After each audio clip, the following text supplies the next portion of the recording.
Bonjour les enfants, c'est papa. Regarde ta tête comme la pierre. Il s'appelle même comment? Le type que Mbamku avait giflé ici. Le type que... Vous savez qu'il y a Fridolin que Mbamku l'avait débranché avec deux pam-pam. Ça a déconnecté ton cerveau. Je crois que les deux gifles que Mbamku t'avait donné là, Fridolin, que ça a déconnecté ton cerveau. Tang-tang. Maintenant tu es comme ça là, quand tu entends, tu es comme le chien de Nombu. Le chien fait ta tête fait comme s'il y a des fuites d'air comme ça de gauche à droite et tout. J'étais entendu sur la télévision de Tchatchoué là-bas en train de dire que non, Bangola doit être arrêté. Pourquoi? Dis-moi un peu pourquoi Bangola doit être arrêté. Pourquoi? Tu es de la famille de Paul Biya. Bangola doit être arrêté que tu es de la famille de Paul Biya. Bangola te dit que lui est le fils naturel de Paul Biya. Et que Franck Biya c'est le fils adoptif. En quoi ça te dérange? Toi que Paul Biya gifle partout. Ou on ne peut te traiter ni tout. Hein? Toi qu'on te traite comme un fou. Toi le fou du village.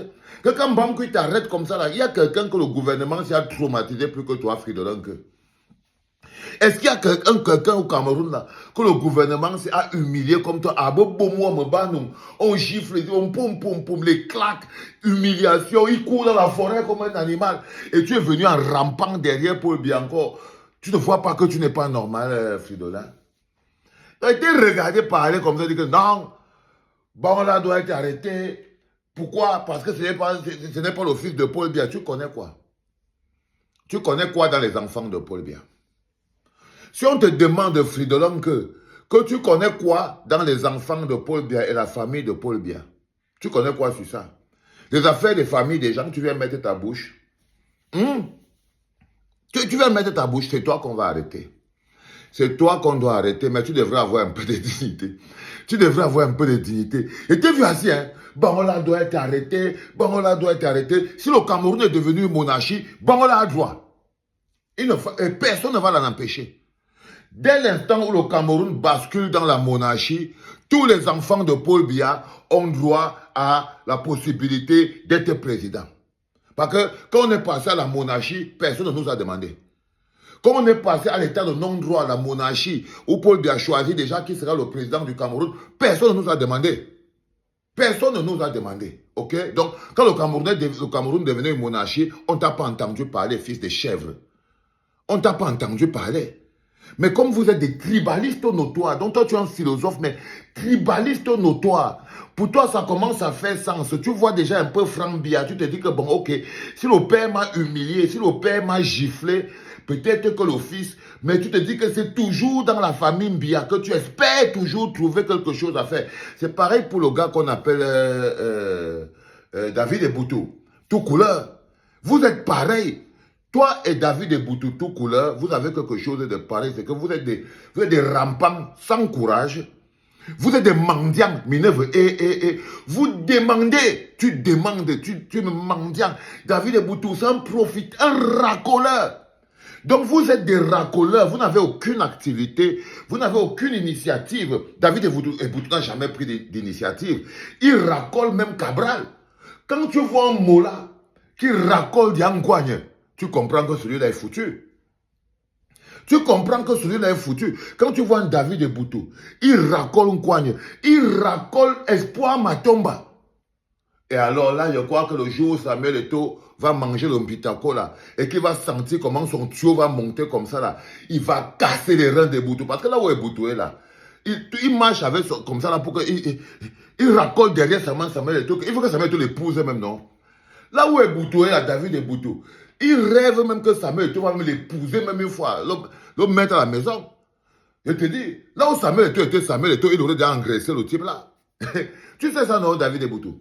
Que là où Samuel Eto'o était, quand Samuel Eto'o était encore le Ngambé, il t'aurait déjà mis le belay depuis. Depuis. Donc je vous vois en train de faire des crevards comme ça là sur Internet. Je me suis arrêté sur toi, Fridolin, pour te dire que tu as quelque chose de particulier avec David Eboutou. C'est que vous êtes des écans rampants. On appelle ça des écans rampants. Vous rampez devant les gens et vous ne survivez que par la haine des Bamileke que vous n'arrivez même pas à exprimer.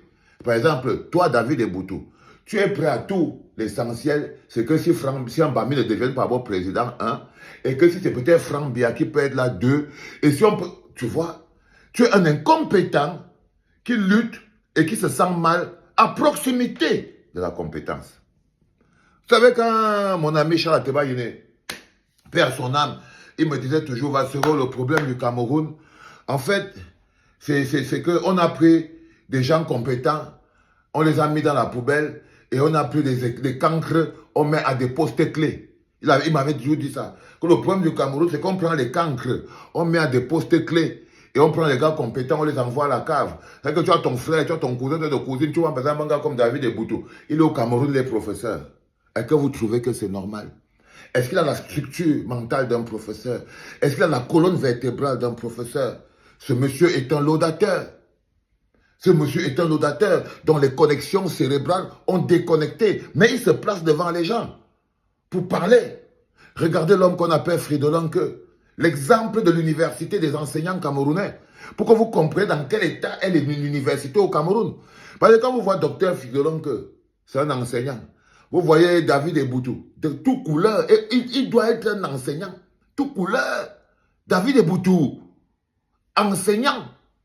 Donc, d'après vous, l'école, la forme, les quoi? Mathias Oronangini, enseignant. Et vous les voyez, ils ont la même chose.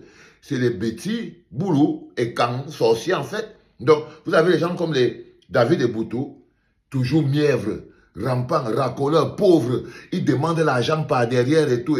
Et ils portent le costume. Je suis sûr qu'ils verraient même les habits. Quand tu le vois, il est tellement pauvre que je suis sûr que toi, David Eboutou, les gens t'envoient les chemises. Toi, on t'envoie les chemises, dis donc. C'est le genre de pitre qu'il a assis là-bas, il parle aux gens au téléphone. Envoie-moi les chemises, non? Envoie-moi même quelques chemises, non? Quelques chaussures, là. Toi, on t'envoie les chemises. C'est clair. Quand vous prenez maintenant un gars comme Fridolin Queux, toi, tu fais partie des gens qui accompagnent les femmes des élites au marché. Pour aller faire le marché du dimanche, tu marches avec la femme du ministre. Au bord d'un gagne, même pas, tu portes ses sacs et tout. Tu en vaux rien. Totalement, on ne vaut rien. Et quand on tombe sur Mathias Oronangini, c'est le pire. C'est le pire. Il est votre grande réussite. Donc, parmi votre couple de personnes que vous êtes là, la réussite, la légende parmi vous, c'est Mathias Oronangini. La légende parmi vous, c'est Mathias Oronangini. Mais je t'ai dit quelque chose, Fridolin, que tu n'as rien à dire par rapport à Georges Gilbert Bangla. Là où je suis là, c'est Georges Gilbert Bangla, mon combat. À l'heure-ci. À l'heure-ci, Georges Gilbert Bangla, c'est mon combat. Georges Gilbert Bangla, mon combat à l'heure-ci. Si le Cameroun est devenu une monarchie, chacun choisit le fils de Paul Biya qu'il veut. Par contre, on est dans la monarchie. Il n'y a plus d'État, il n'y a plus l'Assemblée, il n'y a plus le Sénat, il n'y a plus rien. Le pays est foutu. Chacun donne à qui il veut. C'est ton pays. Tu donnes à qui tu veux. Donc, chacun va donc donner à qui il veut et tout. Et nous, on va vous regarder faire. Et nous, on va vous regarder faire, les enfants. C'est ça le plus important. Non, mon petit, tu t'es trompé comme l'air qui coule. Bangla n'ira pas en prison. Bangla est le vrai fils de Pomba. Quand tu vois le visage de Bangla, tu sais qu'il est sorti d'une djembé de Pomba génétiquement. C'est pourquoi Bangla vous dit que je ne veux pas le bavardage. Tu viens t'asseoir sur le plateau pour parler. Bangla dit qu'allons faire le test d'ADN. Tu dis qu'on doit l'arrêter. Tu veux qu'on lui fasse pas le test d'ADN? Hein, Fridolin Queux? Bangla dit qu'on fait le test d'ADN. Celui qui n'est pas content, il passe se plaindre. Et nous, on est là derrière, on est prêt à financer ce test d'ADN. Et de l'amener même dans les plus gros cabinets. On va partir avec ça dans les plus gros cabinets des tests d'ADN pour démontrer que le Cameroun étant devenu une monarchie, un non-État, un État voyou, les Camerounais étant devenus des sujets, parce que vous ne valez plus rien à cette époque-là, les Camerounais étant devenus des sujets et tout, il est quand même important que chacun choisisse parmi le fils de Paul Biya, celui qui est son chouchou. Donc le chouchou de chouchou. Donc nous, ici à la clinique, notre chouchou, c'est Bangla. Ici à la clinique, nous, notre chouchou, c'est Georges Gilbert Bangla. Voilà. Et toi, Fridolin Queux, on n'en a rien à battre de toi. Va ramper encore derrière Franck Biya. J'espère que Franck Biya va... Non, Franck Biya est comme son père.